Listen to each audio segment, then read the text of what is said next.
अदा करा खास तौर पर डॉक्टर साहब तुसीं टाइम कड्ढिया शॉर्ट नोटिस ते बड़ी मेहरबानी थोड़ी प्रोग्राम भी वेखा सी मैं नहीं आ सकिया शायद भाई गए सन 10 दिन काफ़ी बिजी सी काफ़ी अच्छा सी रख छड़े उत्थे चलो ठीक है इंशाल्लाह सारी अगली सीटा रखे जा रहे शुक्रिया सब का काफ़ी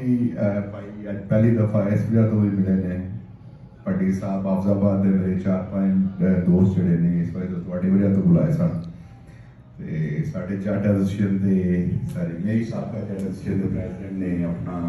जवेद कलेर साहब उन्होंने ग्रुप है सारा बड़ा साहब इन्होंने भी तहकीक काफ़ी होती है